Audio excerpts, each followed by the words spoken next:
Nous allons voir la représentation graphique d'une fonction affine.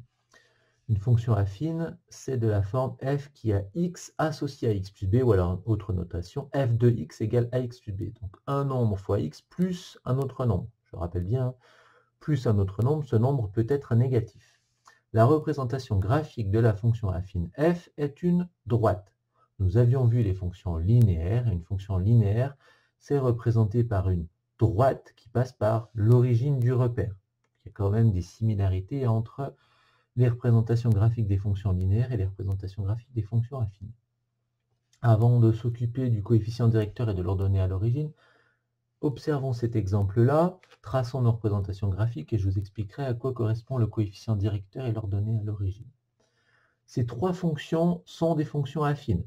Un nombre fois x plus moins 3, un nombre fois x plus 4, et là c'est 0 fois x plus 1,5. Celle-là, elle est affine et constante.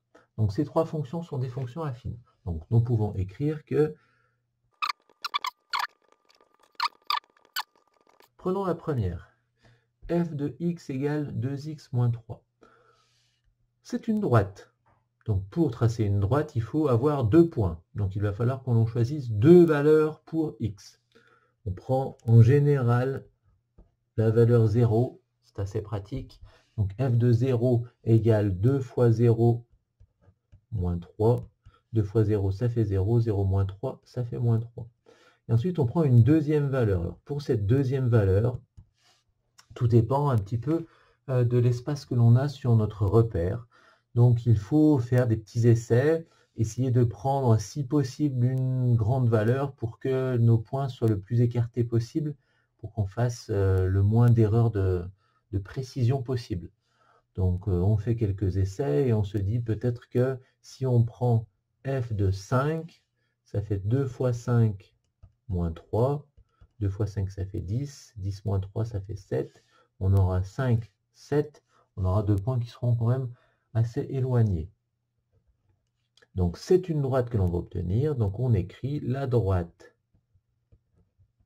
On va l'appeler df, puisqu'elle correspond à la fonction f. Passe par les points.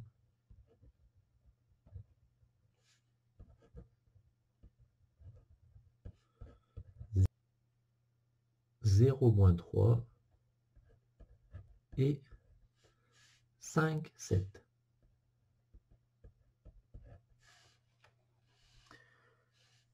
Donc 0, moins 3, 5, 7. Donc 0 pour l'abscisse, moins 3 pour l'ordonnée. On a déjà un point ici. Ensuite 5, 7. 5 pour l'abscisse et 7 pour l'ordonnée. On relie les deux points.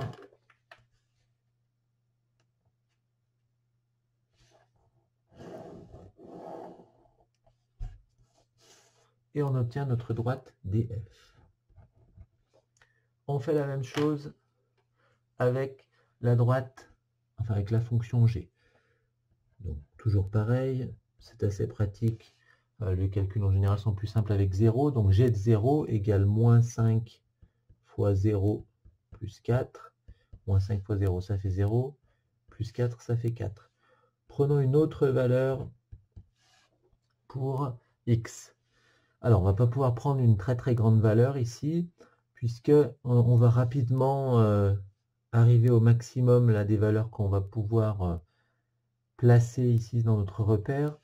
Donc, prenons par exemple, je sais pas, g de 1. Ça fait moins 5 fois 1 plus 4. Moins 5 fois 1 plus 4. Moins 5 fois 1, ça fait moins 5. Plus 4, ça fait moins 1. Oui, si j'avais pris un peu plus grand, si j'avais pris par exemple 2, j'avais moins 5 fois 2, ça faisait moins 10. Moins 10 plus 4, ça fait moins 6. Moins 6, je ne peux pas le placer ici. D'accord? J'aurais pu aussi prendre peut-être une valeur avec un nombre décimal. Par exemple, prendre 1,5, moins 5 fois 1,5 plus 4.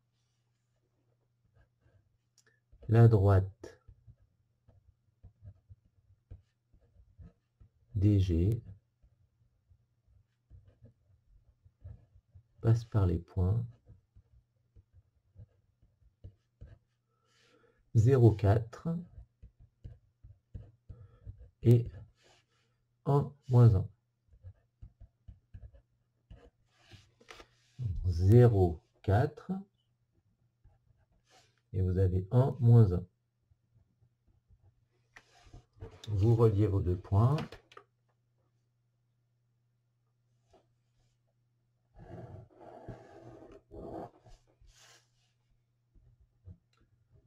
Voilà notre droite DG.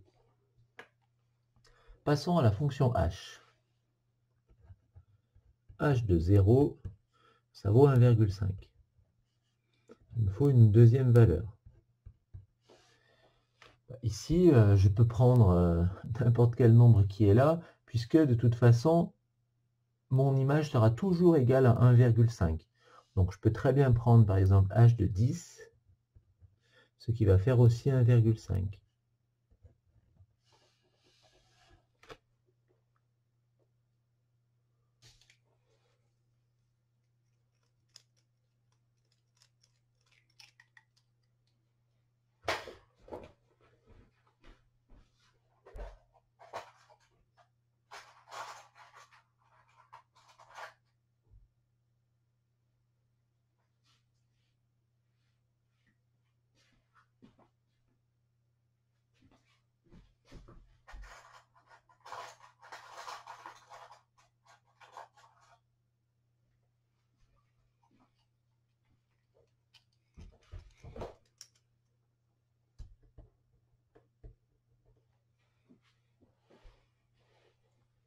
Donc la droite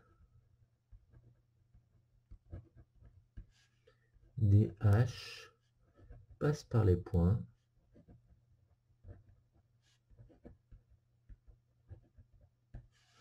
donc 0, 1,5 et 10, 1,5. Donc 0, 1,5, le point est là. 10, 1,5, il est ici. Vous reliez vos deux points.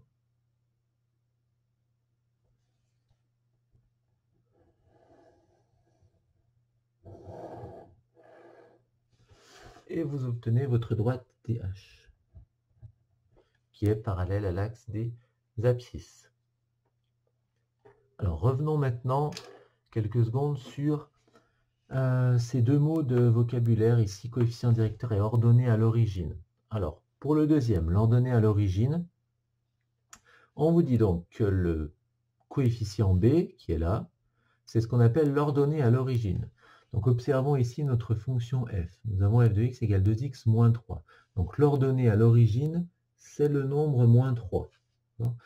Si j'observe la droite df, à l'ordonnée à l'origine, ça veut dire qu'à l'origine, lorsque x vaut 0, le y, l'ordonnée, vaut moins 3.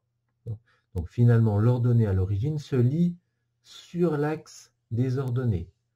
Pour df, vous avez moins 3, ici on a moins 3. Pour la droite dg, la fonction g, vous avez 4 ici, vous avez 4 aussi là. Et pour la fonction h, vous avez 1,5, vous avez 1,5 ici. Ça, c'est pour l'ordonnée à l'origine. Ensuite, vous avez ce que l'on appelle le coefficient directeur. Donc le coefficient directeur, c'est le nombre A. Donc ici, par exemple, notre coefficient directeur, c'est 2. Alors, comment est-ce qu'on obtient notre coefficient directeur? Pour obtenir le coefficient directeur, il faut prendre un point sur la droite, par exemple sur la droite DF. On peut prendre ce point-là et se dire, lorsque j'augmente le x de 1, ici j'augmente mon x de 1, de combien va augmenter, de combien va varier mon ordonnée.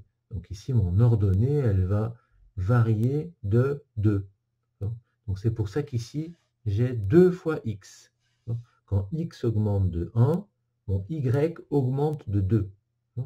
Pour la fonction g, lorsque je prends ce point, lorsque mon x augmente de une valeur, de une unité, mon ordonnée diminue de 1, 2, 3, 4, 5.